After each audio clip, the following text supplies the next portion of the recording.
हरे कृष्णा। तो सर्वप्रथम उपस्थित सभी भक्तों का हार्दिक स्वागत है आज शाम के इस कक्षा में। मैं सभी का बहुत आभारी हूँ, विशेषकर हमारे श्रीमान महामन प्रभु जो यहाँ के प्रमुख हैं, प्रभुपाद के शिष्य वरिष्ठ भक्त हैं, उनके चरणों की धूली अपने सर पे रहते हुए और अभी सबके भक्तों के भी प्रसन्नता हेतु हम चर्चा करने जा रहे हैं आज शाम को इस कार्यक्रम में, जिसका विषय है आज का फोकस इन भक्ति। भक्ति में कैसे हम केंद्रित हो, एकाग्रित भाव से भक्ति करें and how to stay on the path in a noisy world. इस भक्ति के मार्ग में हम कैसे नॉइजी जो शोरगुल वाला जो समय है या समाज है या संसार है, उसमें कैसे हम अपने इस पाथ पर एकाग्रता से भक्ति करें।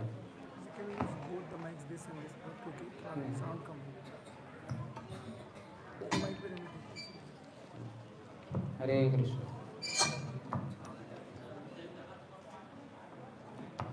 Sorry for distracting you from your focus of hearing the class. हम जिस विषय पर चर्चा कर रहे हैं उसी को हमने गलत साबित कर दिया। नहीं, लेकिन इससे अधिक आवाज़ बढ़ेगी, तो दोनों माइक इस्तेमाल करना उचित रहेगा। तो संक्षेप में बताया जाए तो आज के इस जो इलेक्ट्रॉनिक एज है, इसमें इतने सारे गैजेट से हम घिरे हुए, आप देख सकते हैं एक साधु का क्या हालत हो सकता है। इतने गैजेट्स सामने, आमने सामने, आजू बाजू, पीछे। तो एक ही फूल की माला है लेकिन बहुत सारी इलेक्ट्रॉनिक मालाएं भी हैं। तो इस समय हम कैसे भक्ति में केंद्रित रहें, इसके बारे में चर्चा करने जा रहे हैं। भगवद गीता में भगवान कहते हैं अर्जुन को, भूमिरापो नलो वायु खम मनो बुद्धिरेव च अहंकार इति यम में भिन्ना प्रकृतिरष्टधा। कि मेरी जो बहिरंग शक्ति है वो 8 चीज़ों से बनी हुई है। पृथ्वी, आप, वायु, तेज, आकाश, जो पंचमहाभूत से प्रसिद्ध है। फिर इसके अलावा 3 और सूक्ष्म पदार्थ हैं, मन, बुद्धि और मिथ्याहंकार। तो यही सब चीज़ें या इनमें से कुछ चीज़ें साथ में आती है तो इस संसार की कुछ चीज़ें बनती हैं, जैसे सब इलेक्ट्रॉनिक डिवाइसेस वगैरह, तो इनसे हम कहीं डिस्ट्रैक्ट ना हो जाए। डिस्ट्रैक्ट कब होंगे?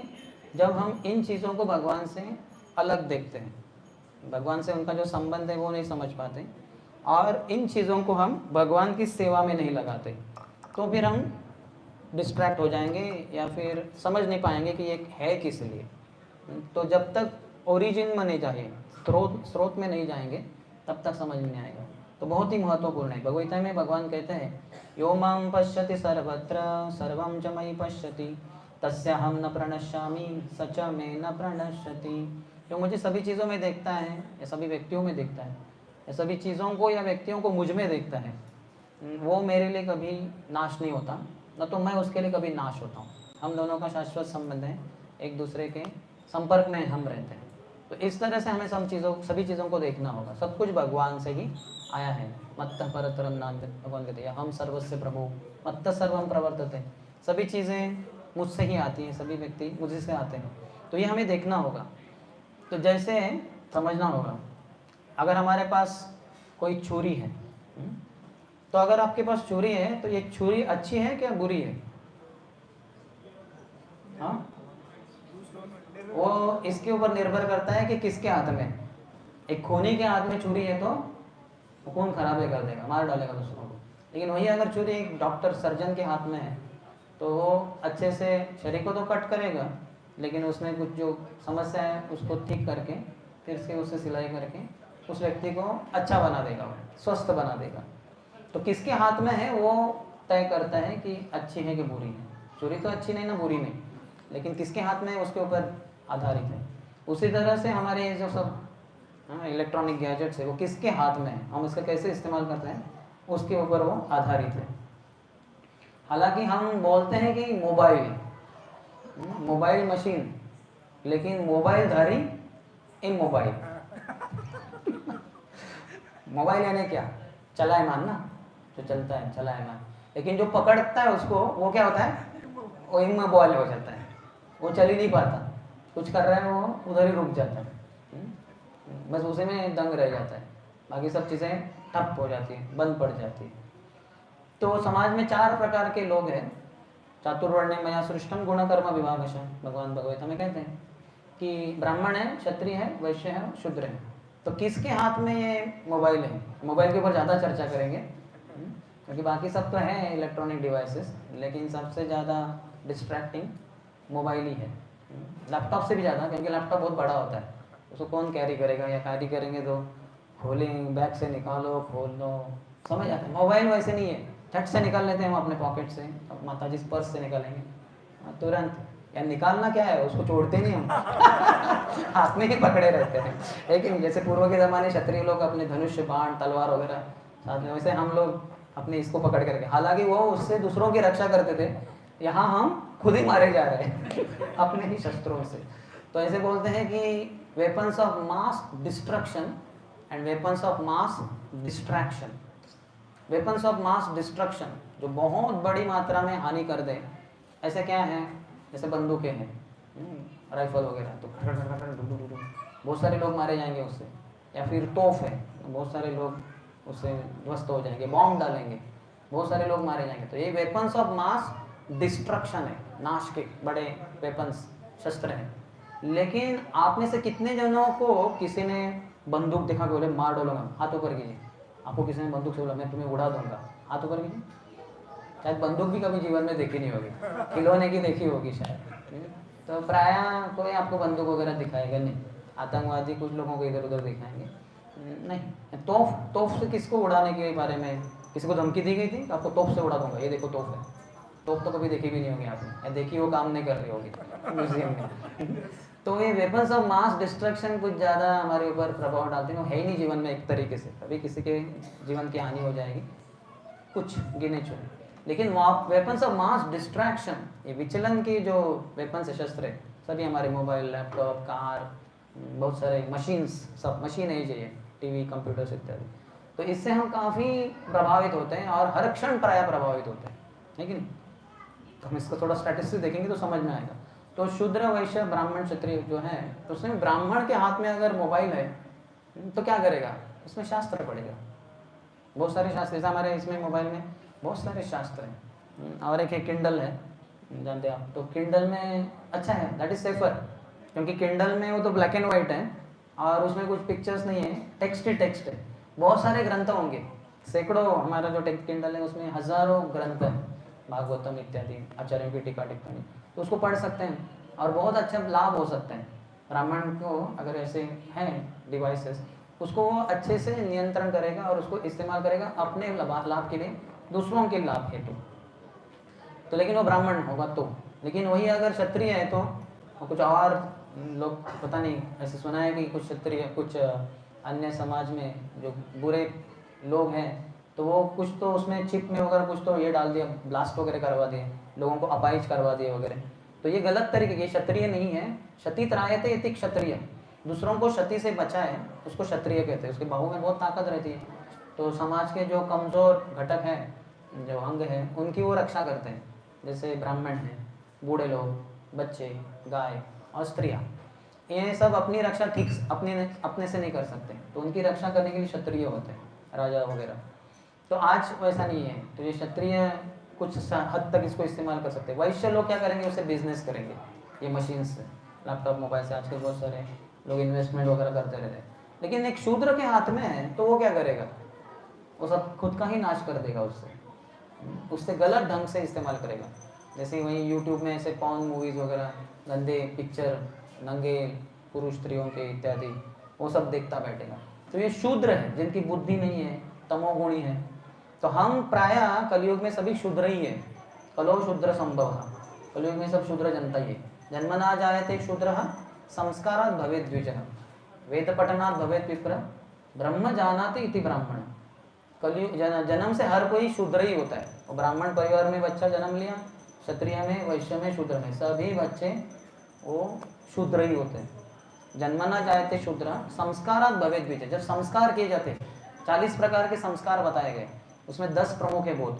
जिससे शुरुआत होती है गर्भाधान संस्कार से, फिर बाद में जब बच्चे का जन्म होगा तो जात कर्म संस्कार होगा, फिर उसका नामकरण संस्कार होगा, उसको पहली बार जब अन्न खिलाएंगे तो वो अन्नप्राशन संस्कार है, फिर बाद में उसका विद्यारंभ संस्कार, हाथे खड़ी संस्कार, और बाद में जाके बड़ा होगा तो विवाह संस्कार, जब मृत्यु हो जाती है तो अंतिम संस्कार। तो 10 प्रमुख संस्कार बताए गए हैं, चूड़ाकरण संस्कार इत्यादि, उपनयन संस्कार इत्यादि, तो 10 है। तो वो जिनके ऊपर संस्कार होते हैं वो द्विज है। जब उपनयन संस्कार होता है तो वो गुरु के अंतर्गत रहकर वेद पठन शुरू करता है, वेद पठन ठीक से करेगा तो वो विप्र बन जाता है। और जब ये पूरा उसको साक्षात्कार हो जाता है कि मैं शरीर नहीं, मैं आत्मा हूँ, तो उसको ब्राह्मण कहते हैं। ब्रह्म जानाति इति ब्राह्मण, अहम ब्रह्मास्मि, मैं शरीर नहीं, मैं ब्रह्म हूँ, मैं सच्चिदानंद हूँ, मैं आध्यात्मिक हूँ, मैं ये पंच महाभूत से बना शरीर नहीं हूँ। तो ये जो जानता है वो ब्राह्मण है। तो किसके हाथ में है, जैसे हमने कहा वो छुरी अच्छी है कि बुरी है, किसके हाथ में उसके ऊपर है। तो वैसे ही ये मोबाइल या लैपटॉप किसके हाथ में है, इसके ऊपर डिपेंड करता है। वो कोई अच्छे से उसका सदुपयोग करेगा किसी की जान बचाने के लिए, लेकिन कोई है उससे दूसरों की जान भी ले सकते हैं, या फिर स्कैम्स होते हैं, इसके द्वारा लोगों के पैसे लूटे जाते हैं वगैरह। तो किसके हाथ में है वो डिसाइड करेगा कि क्या उसका ये हो रहा है। ऐसा कितने सारे लोग हैं ये डिवाइसेस के कारण ये डिस्ट्रैक्ट हो जाते हैं। यहाँ तक कि हमारे ब्रह्मचारी लोग भी, ब्रह्मचारी आश्रम में रहते हुए ये भी डिस्ट्रैक्ट हो जाते हैं। जैसे एक ब्रह्मचारी थे, 14 साल वो ब्रह्मचारी थे। बाद में क्या हुआ, उस समय मोबाइल वगैरह था उनके पास, तो एक लड़की ने उनको फ़ोन किया, जिनको प्रचार किया, और कांग्रेगेशन में से एक लड़की बोले, प्रभु जी मुझे इस संसार में बिल्कुल रुचि नहीं है, इस संसार में तो सुख है ही नहीं, तो मैं सोच रही हूँ कि मैं तो ब्रह्मचारिणी बन जाऊँ। तो परम पूज्य नवयेंद्र स्वामी महाराज का उधमपुर में, जम्मू कश्मीर में जो मंदिर है इस्कॉन का, उसमें ब्रह्मचारिणी आश्रम भी है लड़कियों के लिए। तो मैं सोच रही हूँ मैं उधर ही ब्रह्मचारिणी बन जाती हूँ, कुछ लड़कियाँ हैं वैसे मैं भी बन जाती हूँ ब्रह्मचारिणी। तो ये प्रभु जी बोले नहीं नहीं, लेकिन ऐसे नहीं, नहीं तो प्रभु जी फिर मैं अगर विवाह करूँगा ना तो बस आपसे ही करूँगी और मुझसे प्रेम करती है, इतना प्रेम तो किसी ब्रह्मचारी ने किया नहीं आज तक, सभी ब्रह्मचारी ने मिलके भी नहीं किया। तो लेकिन फिर भी थोड़े प्रामाणिकता थी, थोड़ी गंभीरता थी, तो वो थोड़ा ये हो गया कि नहीं विवाह तो नहीं करना है।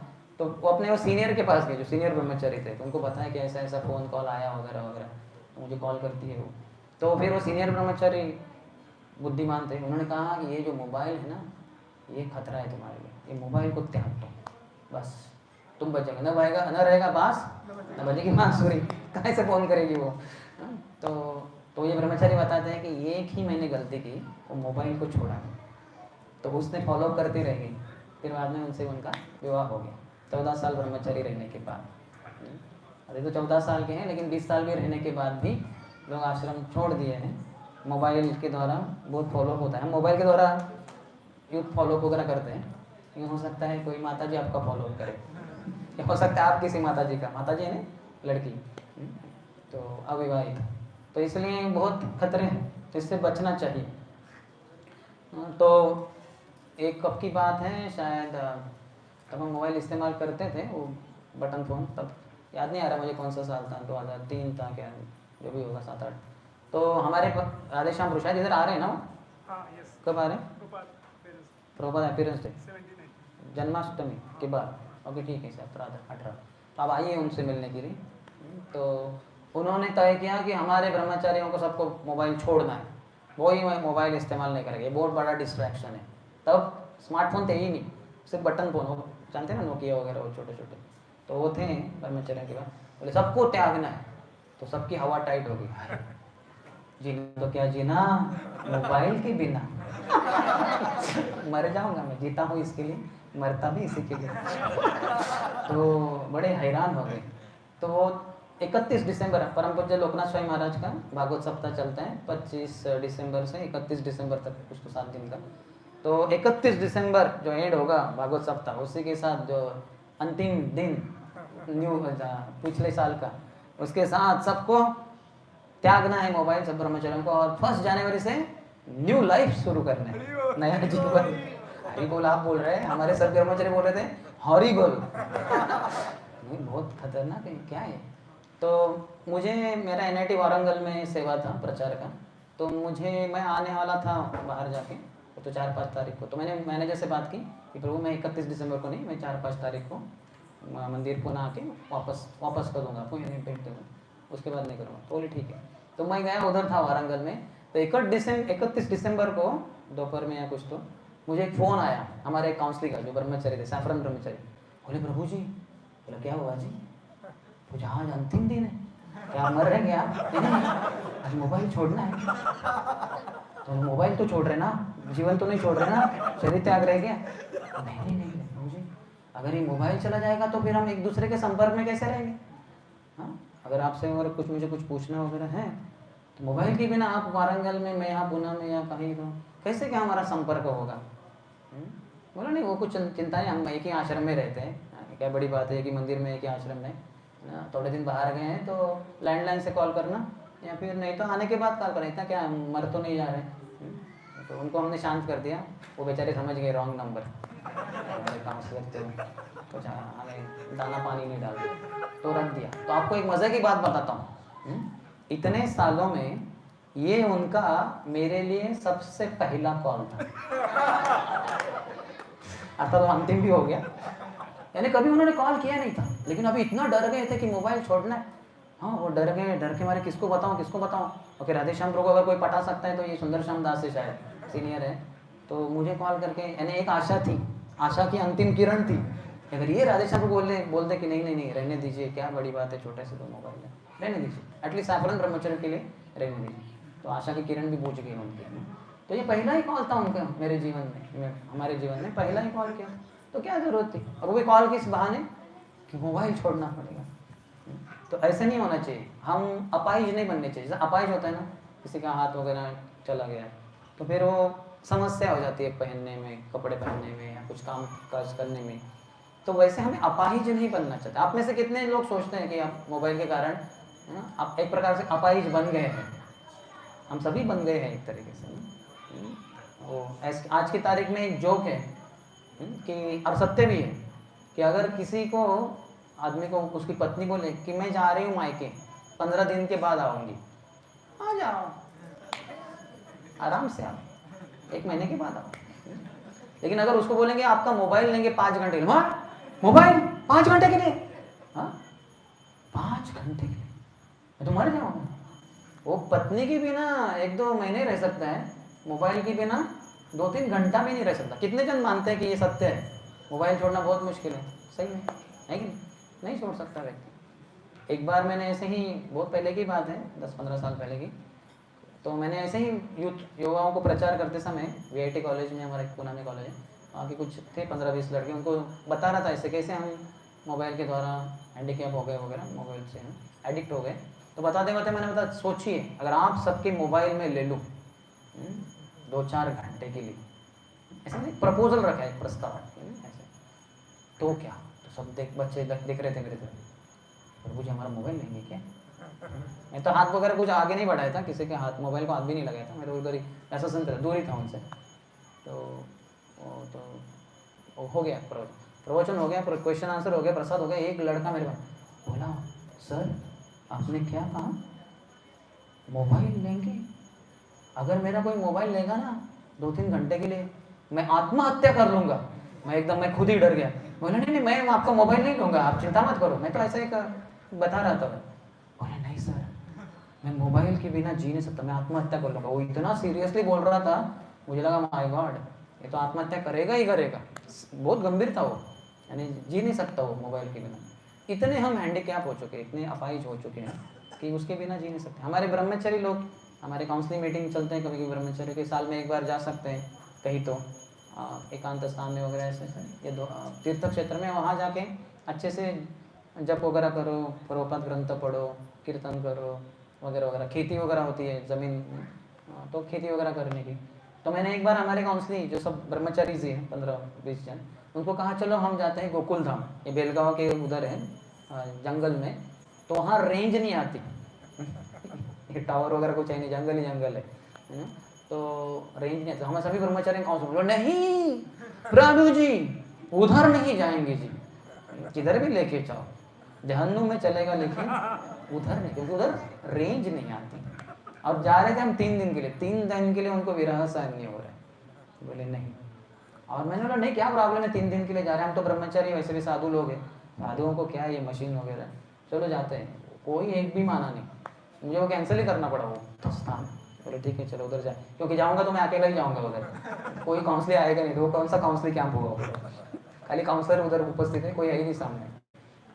तो मैं जाता हूँ उधर 3 दिन के लिए उधर, कुछ रेंज नहीं आता, मोबाइल की छुट्टी, उधर इलेक्ट्रिसिटी भी नहीं है, टॉयलेट वगैरह जाना तो बाहर, nature's call attend natural way तो लोग डरते हैं इससे, काफ़ी हम कंडीशन हो गए। पहले तो टीवी थे, रेडियो थे, लेकिन आज जो हमारे मशीन है सब मोबाइल लैपटॉप से, तो हज़ारों गुना अधिक खतरनाक है। तो इलेक्ट्रॉनिक एडिक्शन हो गया आज समाज में। जैसे पहले लोग, आज भी हैं सिगरेट फूकने वाले, वो एडिक्ट हो जाते हैं, दिन में 10-15-20 सिगरेट फूकनी ही पड़ेगी उसको। ऐसे शराब के प्याले पीने ही पड़ेंगे, 2-3-4 बॉटल उनको रोज़ पीना ही पड़ता है। एडिक्टेड लोग हैं, तो आज इलेक्ट्रॉनिकली एडिक्टेड ज़्यादा लोग हैं। मैंने सुना बैंगलोर में कुछ तो इलेक्ट्रॉनिक डी एडिक्शन हॉस्पिटल शुरू किया उन लोगों को मदद करने के लिए जो बहुत एडिक्ट हो गए, और ये तो शायद पहला होगा भारत में। और ऐसे अभी धीरे धीरे वो सब जगह पे लाने पड़ेंगे, क्योंकि लोग पागल हो जाएंगे, मशीन नहीं है तो वो रह नहीं पाएंगे, बहुत एडिक्टेड है। मैं तो बहुत प्रवास करता हूँ प्लेन्स में और ट्रेन्स में, तो लोग बस मोबाइल ही लेके जैसे ही बैठ जाते सीट पे, तुरंत खुद निकालते हैं और फिर अपना वो ब्लूटूथ वगैरह लगेंगे, ईयरफोन लगेंगे, और वो मूवीज़ देखते रहेंगे, गाने सुनते रहेंगे, वही चलता रहता है उनका। और बीच में कभी कॉल करते हैं या कॉल आते हैं, बाकी किसी से कुछ लेना देना नहीं। तो इसलिए ये संबंध लोगों के अच्छे नहीं है आजकल। क्यों? क्योंकि वो सब मशीन्स में ही रहते हैं, एक दूसरे के साथ बातें करना वगैरह आजकल नहीं, या बाहर घूमने जाना वो नहीं। तो एक शायद वो जोक है, अरे तुम कब से कंप्यूटर पे काम कर रहे हो, थोड़ा फ्रेश हवा तो खा के आ जाओ, हाँ जस्ट विजिट www.freshair.com समझे क्या? कितने जनों को समझा मैं क्या बोल रहा हूँ? तो थोड़ी खुली हवा खा के आओ। तो खुली हवा कैसे खानी है? www.freshair.com ये साइट विजिट कीजिए और खुली हवा खाएगा, खुली हवा खाएगा वो तो ऐसे मूर्ख बन रहे हैं हम सब। और इसकी शुरुआत वैसे 5000 साल पूर्व इसका इतिहास है, कि महाभारत से कथा है कि जब अर्जुन और कृष्ण थे तो एक बार अग्निदेव आए कि भगवान मैं आपकी प्रजा हूँ। देवता जो 33 करोड़ देवी देवता हैं वो भगवान के अधीन है, भगवान स्वामी है सबके, एकल ईश्वर कृष्ण आर सब भृत्य, जारे जैसे नचाए थे तैसे करें नृत्य। एक ही ईश्वर है यानी नियंत्रक है, वो कृष्ण है। बाकी सब देवी देवता, इंद्र चंद्र वायु वरुण गणेश, ये सब भगवान के ही सब पुत्र हैं, उनके ही दास हैं, उनके द्वारा सब कठपुतली की तरह नाचते भगवान के इशारों पे। तो अग्निदेव आए कि भगवान मैं आपका भी दास हूँ और आप मेरे स्वामी हैं, तो मुझे थोड़ी समस्या है। बोले क्या समस्या है? बोले मुझे अपचन हो गया है। बोले अपचन क्या खाया? बोले बहुत घी खाया, क्योंकि यज्ञ में हम आहुति देते हैं ना, घी डालते हैं तो अग्नि स्वीकार करते हैं वो। बोले इतना घी खा खा के मैं अपचन हो रहा है, मुझे डाइजेस्ट नहीं हो रहा है, तो इसके लिए मुझे अग्नि को खाना चाहिए। घी खा खा के ये समस्या है। लेकिन अग्नि खाने जाता हूँ मैं खांडव वन में, तो वहाँ पे जो मय दानव है वो रहता है अपने परिवार पत्नी बच्चों के साथ, और उसके बहुत सारे मित्र भी। तो इसी कारण उसने जो इंद्र का आश्रय लिया है, इंद्र वर्षा के नियंत्रक है, तो जैसे ही मैं जाता हूँ उधर अग्नि के द्वारा जलाकर उसको खाने के लिए, जिससे कि मेरा अपचन है वो पचन हो जाए, जो घी है, तो तब अचानक ये इंद्र वर्षा कर देता है, मैं बूझ जाता हूँ, मैं कुछ कर ही नहीं पाता, तो मुझे मदद कीजिए। तो कृष्ण बोले ठीक है। बोले अर्जुन चलो हम जाते। तो रथ के ऊपर भगवान और अर्जुन चले गए। वहाँ जैसे ही गए, बोले अर्जुन तुम शुरू हो जाओ। तो अर्जुन ने तुरंत अपने बाण के ऊपर, धनुष के ऊपर बाण लगाया। एक बाण छोड़ा, उससे हजारों बाण बन गए और वो पूरे ऊपर में आसमान में छा गए, और इतना कॉम्प्लिकेटेड मैश हो गया उसका, एक जैसे आवरण बना दिया, जिससे कि ऊपर का कुछ भी पदार्थ नीचे आएगा नहीं, कोई लिक्विड भी नहीं आ पाएगा। और तब अर्जुन ने कहा इन अग्निदेव को कि खाइए, पूरा खांडव वन को खा जाइए। तो वन था वो सूखा हुआ, तो अग्निदेव शुरू हो गए, पूरे अग्नि की लपेट ऐसे ऐसे से फैल गई, वो पूरा खाने लग गया। तो मैं दानव देखा, अरे समस्या, तुरंत इंद्रदेव को बोला। तो इंद्रदेव आए, घनघोर वर्षा की सब ऊपर गिर रही थी बाणों के ऊपर, और वो बाणों के ऊपर से बाहर जा रही थी। खांडव वन में एक पानी का बूंद नहीं गिर रहा था। और तब तक इधर अग्निदेव ने पूरा खांडव वन को खा लिया। उनका जो अपचन हो गया वो चला गया, वो पचन हो गया, बड़े आभारी हो गए। लेकिन इतने में क्या हुआ, मैदानों के जो ये थे परिवार वाले, वो सब जल के खाक हो गए, और मैं वहां से भागने लग गया, राक्षस वो दानव। तो कृष्ण ने तुरंत उसको पकड़ने के लिए अपना अस्त्र उठाया था। वो समझ गया अभी तो गया मैं, कृष्ण अगर मारने जाएंगे तो गया काम से। तुरंत आया, अर्जुन के चरणों में गिर गया कि मुझे अभय दान दीजिए, मेरी रक्षा कीजिए, आप स्वामी हैं, मैं आपकी शरण आता हूँ। तो अर्जुन ने कहा ठीक है, तो मैं बख्श देता हूँ। तो जब अर्जुन ने उसको संरक्षण दे दिया, तो कृष्ण कुछ नहीं कर सकते, क्योंकि कृष्ण अपने भक्तों के अधीन रहते हैं। तो फिर वो शांत हो गए भगवान। तो फिर उस समय मैं दानव बहुत प्रसन्न हुआ कि अरे अर्जुन ने मेरी रक्षा की, नहीं तो मैं भी मारा जाता था कृष्ण के द्वारा। तो उन्होंने जो पूरा तंत्र विद्या है, यंत्र विद्या, टेक्नोलॉजी, इसका एक सटल फॉर्म था, सूक्ष्म रूप से, 5000 साल पूर्व की बात है।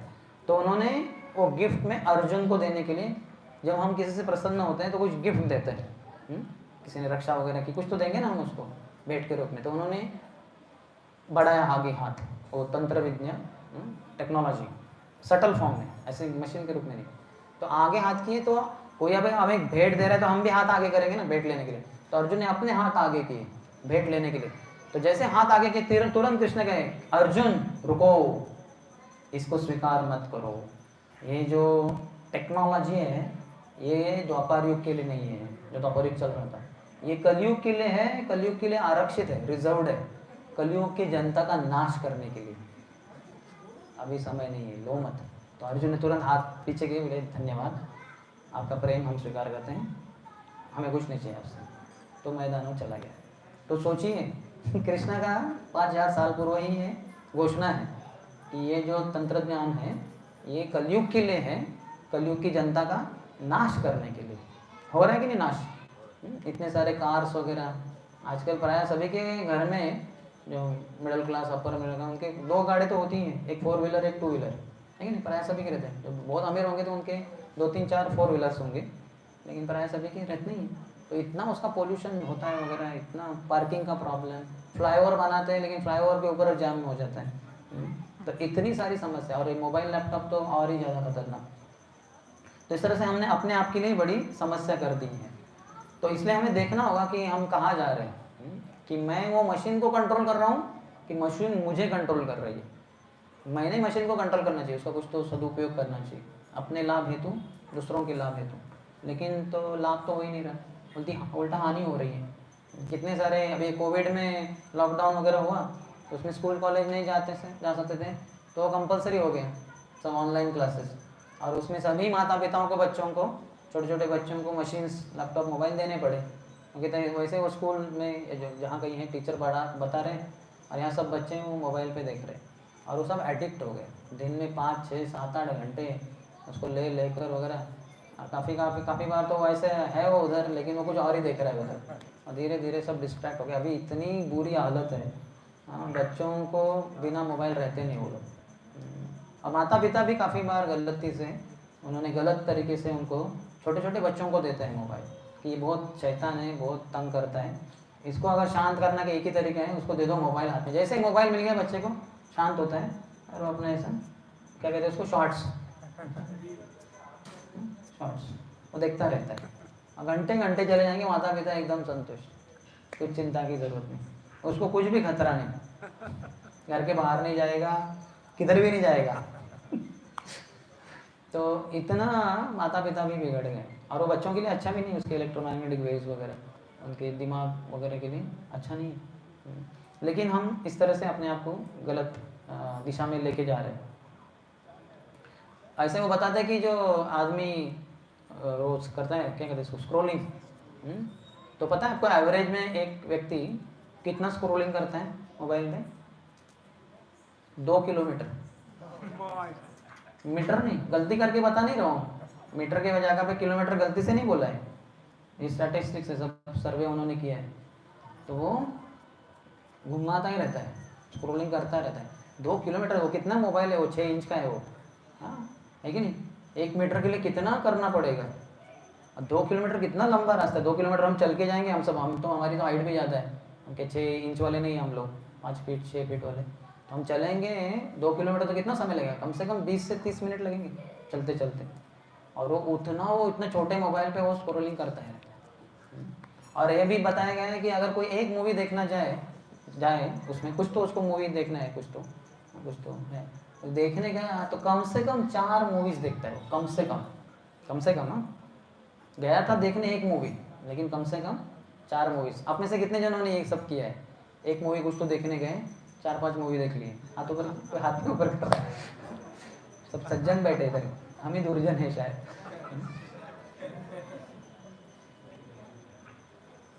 अभी आपको एक एक्सरसाइज बताते हैं हम। समझिए अगर आपको एक कमरे में बंद किया, बड़ा कमरा है वो, 20 फीट बाय 20 फीट है, 25 फीट बाय 25 फीट, काफ़ी बड़ा कमरा है। उसमें आपको लैच किया जाएगा या लॉक किया जाएगा, आप अकेली हैं।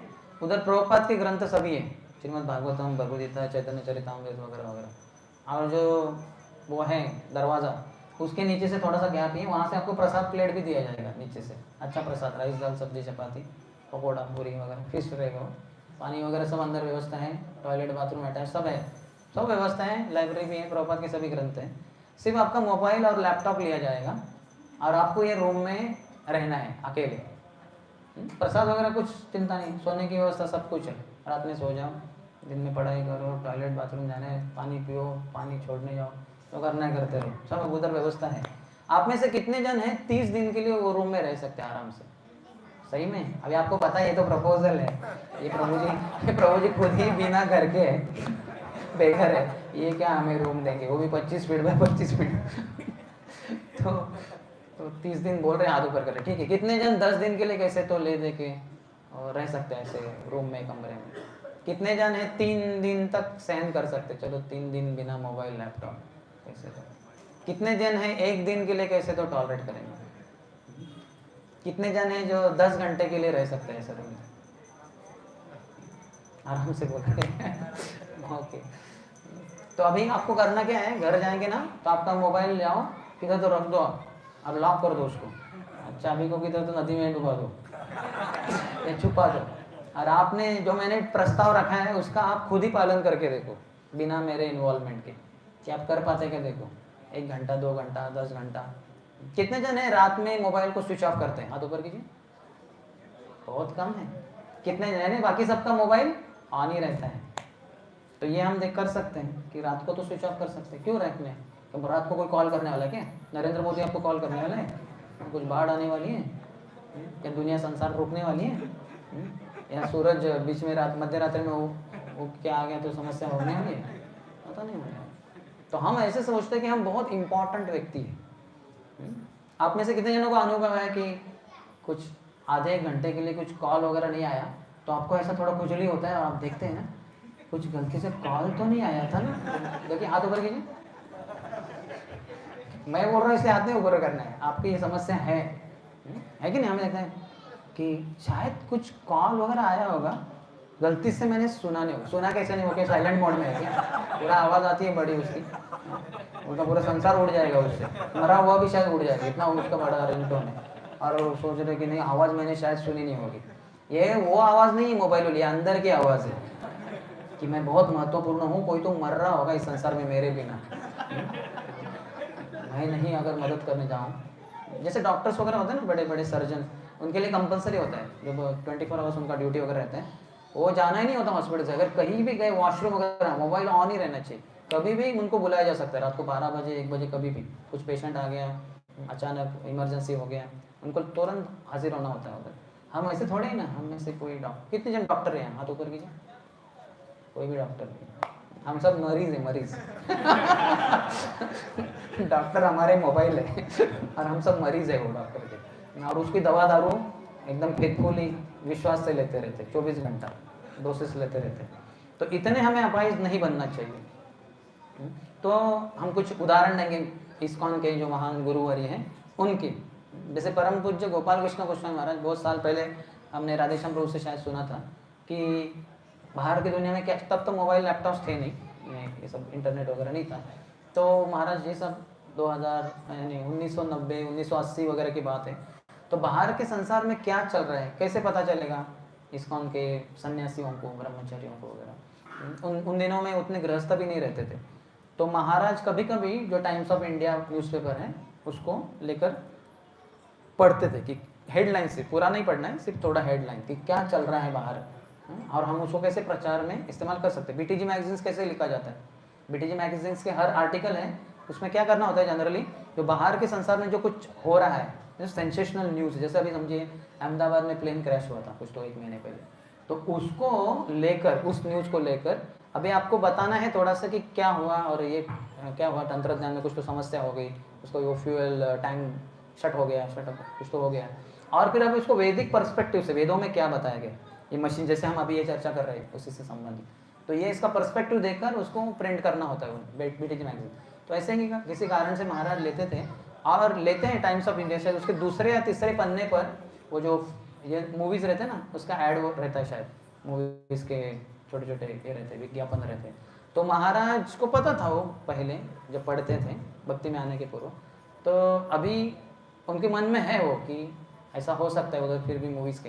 तो महाराज ऐसा पहला पन्ना पलटा, हेडलाइन पढ़ा वगैरह, तो दूसरा पन्ना पलटा और उनको पता भी अंदर होगा शायद, और है, छट करके बंद करके तीसरे पन्ने पे जाते थे। तो इतना नियंत्रण है अपने ऊपर। हम क्या करेंगे, न्यूज़पेपर को पहले दूसरा ही पन्ना उल्टेंगे, देखिए कौन से नए मूवीज़ हैं। जब से मैं भक्ति में आया काफ़ी सारे मूवीज़ मिस हो गए। कौन कौन है, अमिताभ बच्चन है कि मूवी कोई, शाहरुख खान का है कि कौन है। तो हम इतने गए गुजरे हैं, इतना अनियंत्रित है, इतना मन अनियंत्रित है, तो इसलिए हमारा हक भी नहीं पड़ता एक तरीके से। हमारे श्रीमान शंकरशा अधिकारी प्रभु है, गृहस्थ हैं, शादीशुदा हैं, लेकिन वो ये है, गुरु है इस्कॉन में काफ़ी बड़े, उनके हज़ारों शिष्य हैं, और वो इससे कंप्यूटर से यानी ऑनलाइन प्रीचिंग बहुत सारा करते हैं। साइंस क्या है वो, science of self realisation course conduct करवाते थे उसमें, हज़ारों उनके स्टूडेंट्स हैं दुनिया भर में। और उनको वो ईमेल्स भी करते हैं वो भक्त, उनको लड़के लड़कियाँ वगैरह, और उनकी रिप्लाई भी देते हैं ईमेल से। तो डेली कुछ तो 200-300 ईमेल्स के रिप्लाई देते हैं। लेकिन वो मशीन्स का अच्छा इस्तेमाल करके लोगों के आध्यात्मिक जीवन के बारे में जो प्रश्न है, प्रगति कैसे करनी है, उनको वो मदद करते हैं ऑनलाइन प्रीचिंग के द्वारा। तो वो करें तो ठीक है, तो हम अगर करने जाएंगे तो हम यूट्यूब वीडियोज़ ही देखते बैठेंगे, कुछ और ही हो जाएगा। बचना चाहिए। तो ऐसे ही हमारे गुरुदेव श्रीमान परम पूज्य राधानाथ स्वामी महाराज, क्योंकि वो जीबीसी भी थे पहले, गवर्निंग बॉडी कमीशन, तो इस्कॉन के सभी जो टॉप गवर्निंग बॉडी कमीशन है उनको एक दूसरे के संपर्क में वगैरह रहना होता है, चेयरमैन के संपर्क में, कि कैसे आपका प्रचार चल रहा है पूरा इंडिया में या ऑस्ट्रेलिया में, अफ्रीका में। तो इसलिए कंप्यूटर, उन दिनों में डेस्कटॉप रहता था, उन दिनों में लैपटॉप इतने नहीं थे, तो डेस्कटॉप रखना पड़ता था, महाराज के रूम में था, और वो ऐसा था कि वो ऐसा अंदर जाता था, ऐसा लगेगा ड्रॉवर है, फिर इसको खींच के बाहर जब भी कुछ ईमेल वगैरह करना है तो कर सकते थे। तो महाराज एक प्रवचन में बोले थे कि ये हमारा सेवा है ऐसा, इसके लिए हमें ये डेस्कटॉप ईमेल वगैरह, ईमेल ही सब, उसमें और कुछ यूट्यूब वगैरह कुछ था ही नहीं।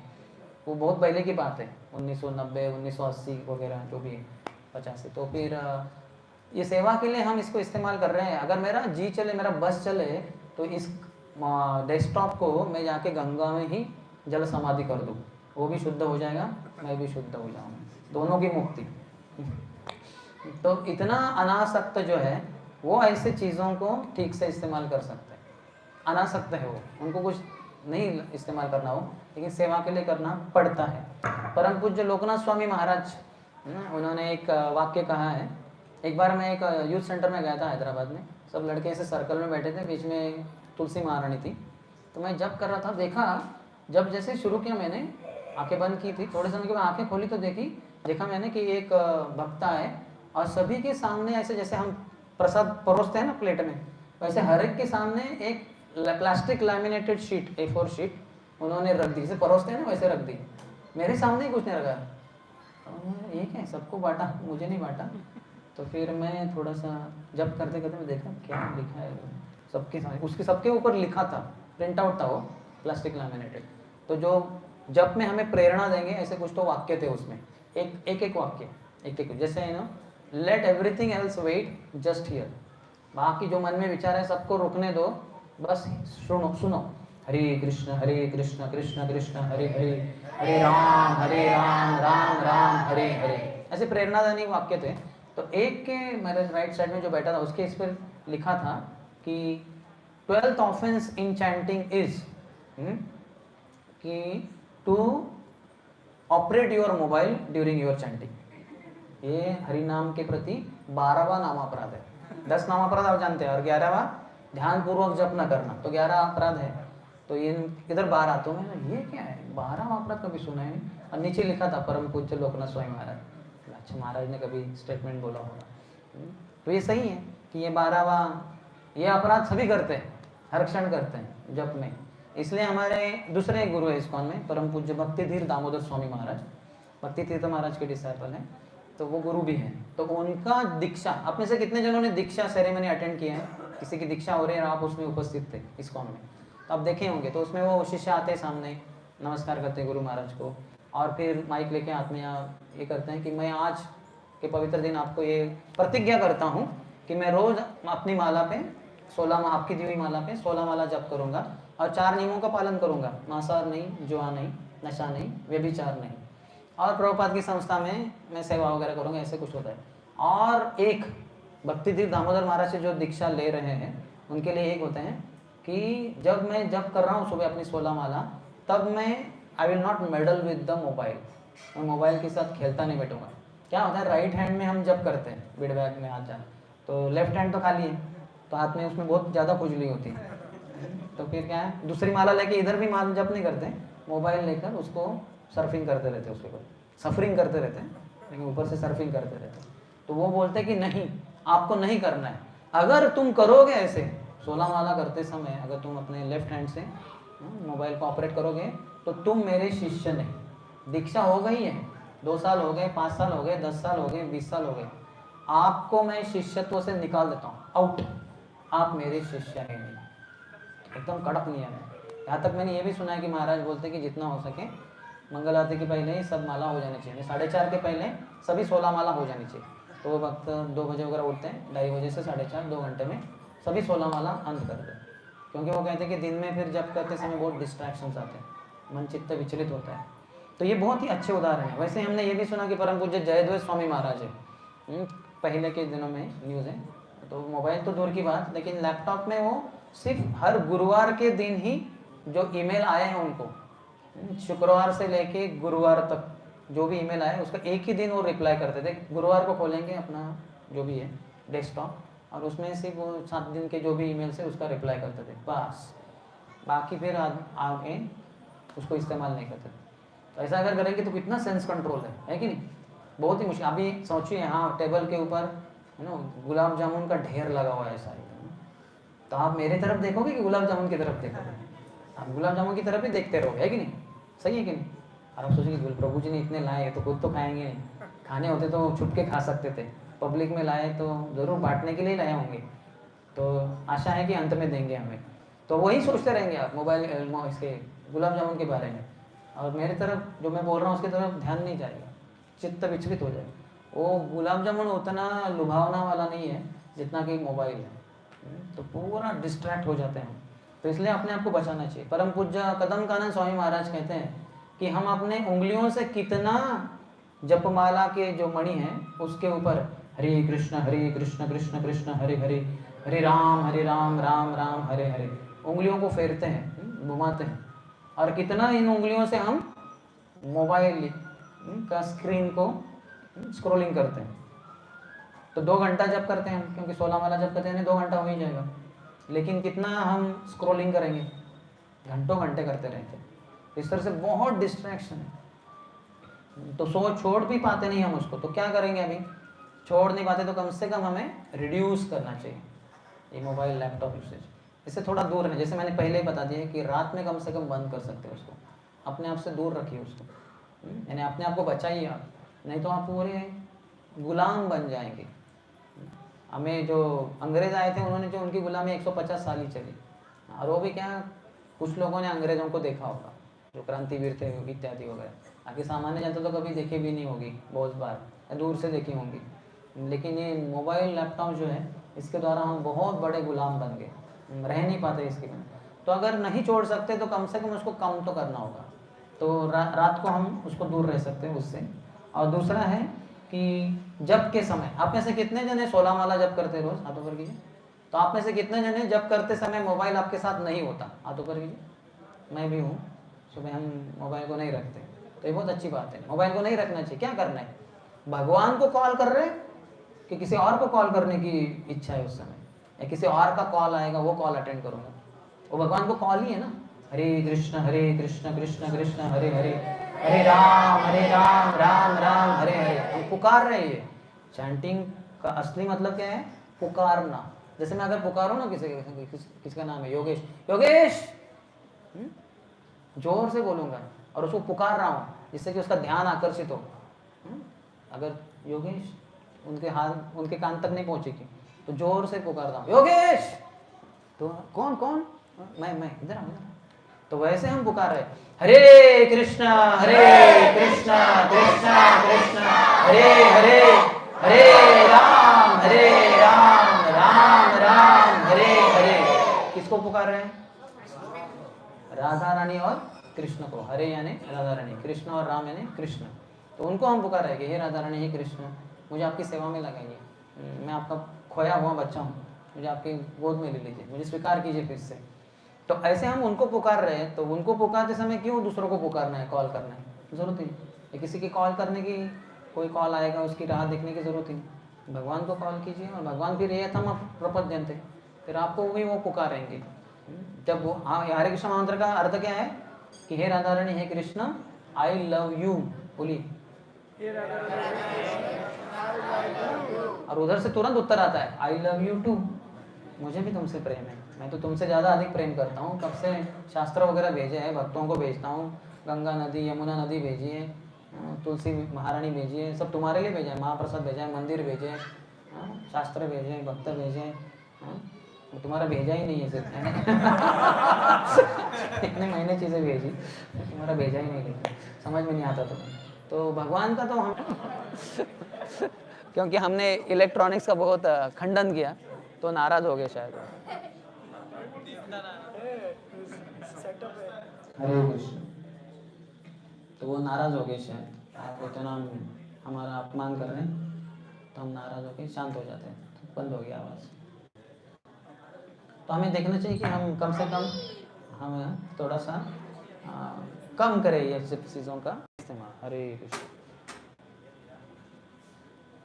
कृष्ण कृष्ण कृष्ण हरे हरे, हरे राम राम राम हरे हरे। कितने जन रोज सुबह श्रीमद् भागवत कक्षा अटेंड करते हैं मंदिर में या घर में? तो उस समय भी उससे दूर रख सकते हैं। क्यों रखना है अपने पास? आपके लॉकर में रहेगा, घर में तो क्या करना है? आप भगवान को पुकार रहे हैं कि आपको किसी और से पुकारना है? नहीं, तो आई लव यू, अगर कोई किसी का प्रेम है दो व्यक्तियों का और वो प्रेम की बातें कर रहे हैं, किसी तीसरे को क्यों अंदर बीच में आने देंगे? तो उसी तरह से किसी और का कॉल क्यों आने देना है बीच में? तो इसलिए हमारा ये प्राइवेट अफेयर है भगवान के साथ, जप करना, भागवतम कक्षा सुनना, तो उसमें ये मोबाइल लैपटॉप से दूर रहना चाहिए। अधिक क्लासेस अटेंड करनी चाहिए। हम जैसे ब्रह्मचारी, तो हमारे लिए ब्रह्मचारी क्लास भी रहती है, तो ब्रह्मचारी क्लास में भी जो कोई प्रवचन दे रहे हैं उनसे सुन रहे हैं हम अपना कॉल एक तो साइलेंट मोड में रखेंगे या वाइब्रेंट मोड में, या उसको कॉल नहीं करेंगे, लेके भी आने की ज़रूरत नहीं, दूर रखिए उससे। तो ऐसे दूर रहना चाहिए हमें, तभी हम सुधर जाएंगे। अधिक हम क्लास दे सकते हैं, प्रचार कर सकते हैं, पुस्तक वितरण कर सकते हैं, तो उसके द्वारा हम ये चीज़ों से दूर रहेंगे। कोई पॉजिटिव अल्टरनेटिव या एंगेजमेंट नहीं है तो नहीं, फिर हम नेगेटिव से डिस्ट्रैक्ट होते ही रहेंगे। वो कहते हैं ना कि empty mind is devils workshop, खाली घर खाली मन शैतान का घर। खाली ऐसे बैठे रहेंगे तो तुरंत हाथ मोबाइल में ले लेंगे, मोबाइल को हाथ में, और कुछ ना कुछ करते बैठेंगे।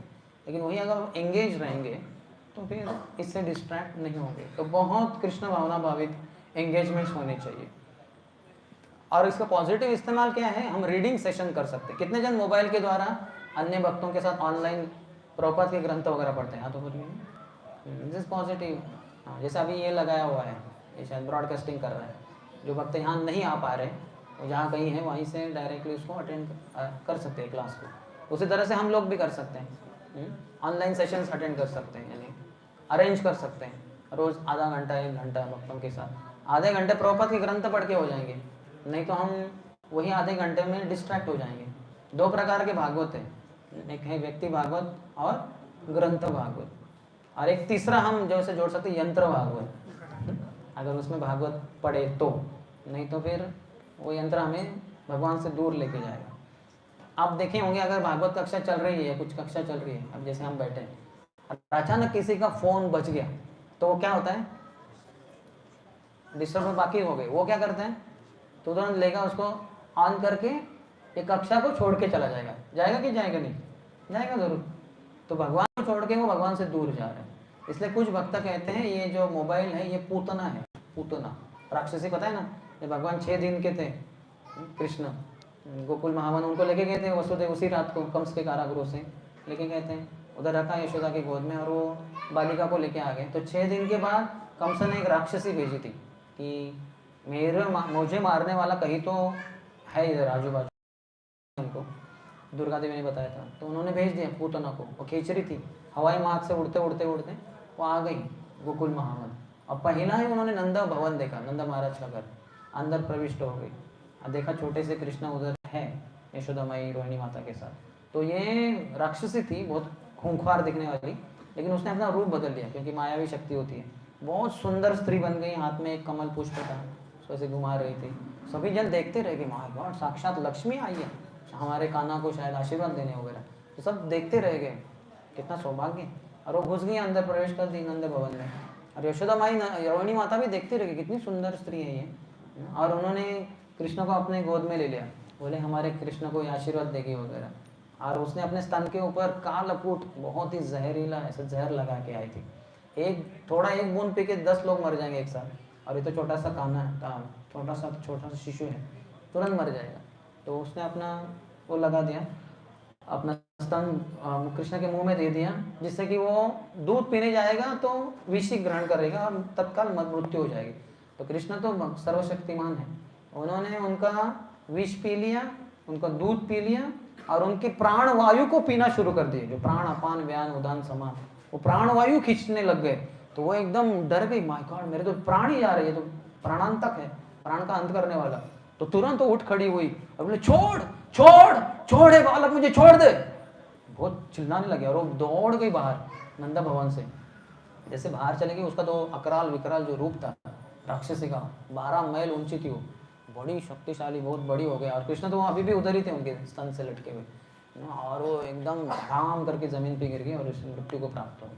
तो ये जो कृष्ण को लेके गई यशोदा माई से और रोहिणी माता से बाहर लेके गई, तो वैसे ही हमें जो कथा चल रही है वहाँ से कथा से बाहर लेके जाते हैं ये मोबाइल, समझ रहे हैं? उसका एनोलॉजी बताने के लिए कृष्ण कथा बताई गई। तो कथा में आराम से बैठे, आराम से, जैसे रोहिणी माता यशोदा माई आस्वादन कर रही है कृष्ण के सौंदर्य का, उनके छोटे से जो बाल लीला है इसका, और अचानक ये पूतना आ गई, कृष्ण को दूर लेके चली गई। तो वैसे हमें भी कृष्ण से दूर लेके जाती है एक पूतना रूपी हमारा मोबाइल। तो इसलिए इससे बचना होगा, इससे दूर रहना होगा। हम इसके द्वारा बुक्स पढ़ सकते हैं। आप में से कितने जनों को ट्रांसेंड ऐप पता है? कुछ भक्तों को ही पता है।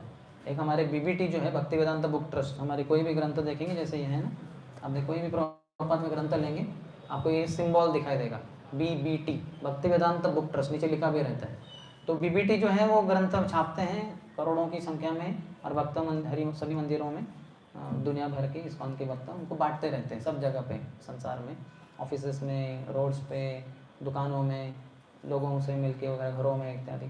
तो भक्तों ने सोचा कि आजकल ऑनलाइन का चल रहा है, तो काफ़ी लोग पढ़ाई में नहीं दिलचस्पी रखते, मोबाइल में पढ़ते हैं। तो इसलिए एक ऐप निकाला है, ट्रांसेंड ऐप। 7,000 रुपये में आपके 2 डिवाइसेस में प्रभुपाद के सभी किताबें ई बुक एंड ऑडियो बुक्स के रूप में रहेगी। समझे, आपका एक मोबाइल और एक लैपटॉप, इसमें प्रभुपाद के सभी बुक्स को ई बुक्स और सॉफ्ट कॉपी, और उसके अलावा ऑडियो किसी अच्छे स्टूडियो में जाके 13 भाषाओं में तो हुआ ही था, जैसे हिंदी, मराठी, गुजराती, कन्नड़, तमिल, इंग्लिश, कुछ तो 13 भाषाओं में ऑलरेडी हो चुका है प्रभुपाद के सभी ग्रंथ e books and audio books के रूप में। तो आप वो ले सकते हैं, 7,000 रुपये का ऐप आपके मोबाइल में, लैपटॉप में डाल सकते हैं और सुन सकते हैं कहीं भी, या फिर पढ़ सकते हैं उसको। तो ये अच्छा इस्तेमाल है। इसके द्वारा हम वो मोबाइल के द्वारा, इसको कहते हैं कांटे से कांटा निकालना, है कि नहीं। जैसे अगर आप गाँव वाले हैं, शहर वाले अलग हैं, डॉक्टर के पास जाएंगे या सुई से निकालेंगे, लेकिन गांव में क्या होता है, अगर आपके पाँव में कांटा घुस गया जंगल में वगैरह, नंगे पाँव होने के कारण, तो क्या करता है व्यक्ति, एक कांटा, दूसरा एक पेड़ का कांटा निकालता है, तोड़ता है, और इसके द्वारा इस पहले वाले कांटे को बाहर निकालता है, और उसको वो बुद्धि रहती है कौन सा कांटा इस्तेमाल करना है। वो बहुत ताकत वाला कांटा रहता है, टूटेगा नहीं वो। लेकिन अगर पतला वाला कमजोर कांटा लेगा और इसको निकालने जाएगा, ये टूट के पाँव में 2 कांटे हो जाएंगे।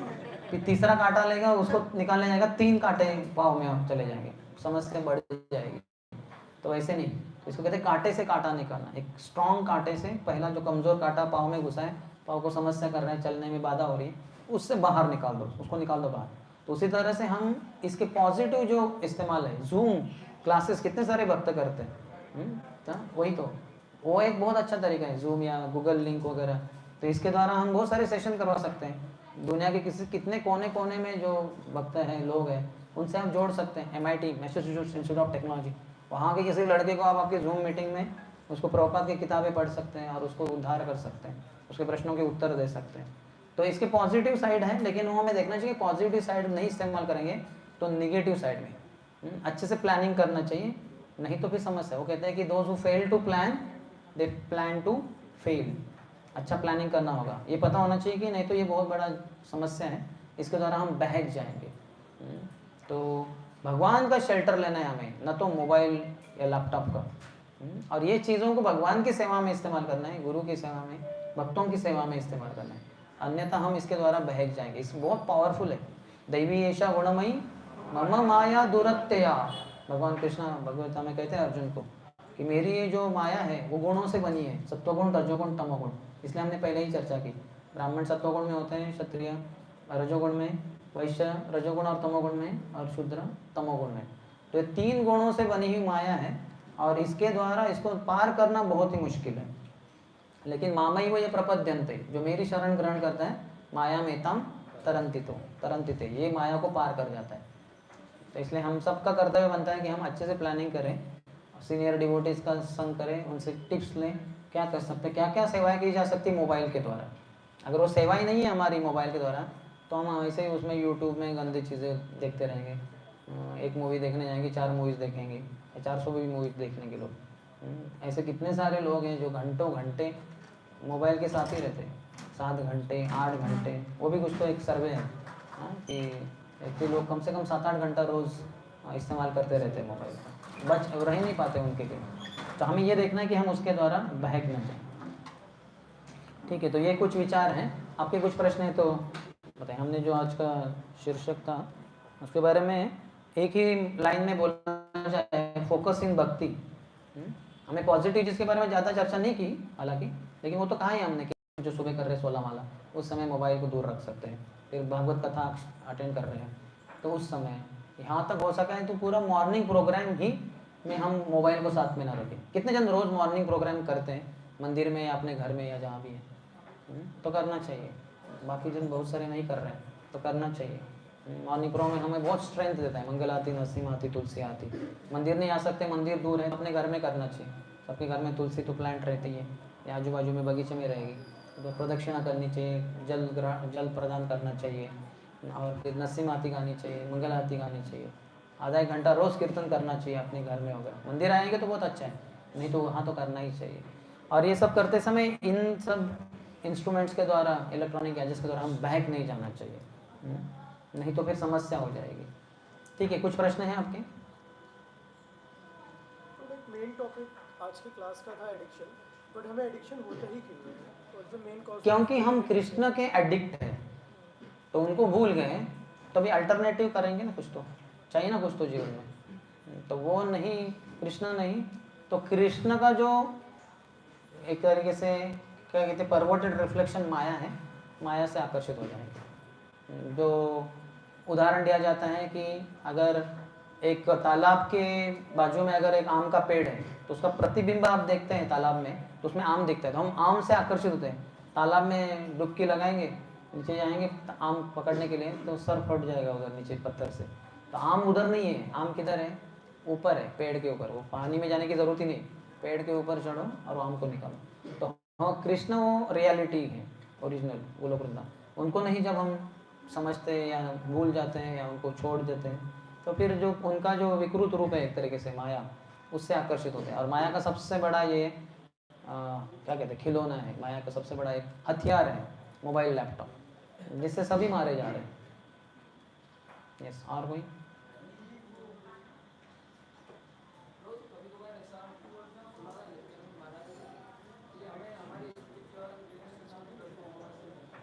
Spiritual well values, okay.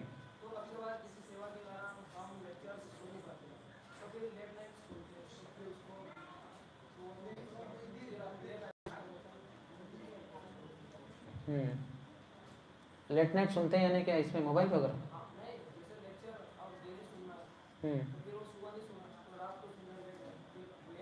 एक दूसरा आप कर सकते हैं, प्रसाद लेते समय वगैरह अपने एक स्टैंड वगैरह रखेंगे, उसके ऊपर किताब रख सकते हैं। और थोड़ा ही सीखना पड़ेगा हमें, नहीं तो फिर जैसे आपने कहा लेट नाइट करते रहेंगे, फिर दूसरे दिन सुबह उठने में दिक्कत, तो क्यों करना है।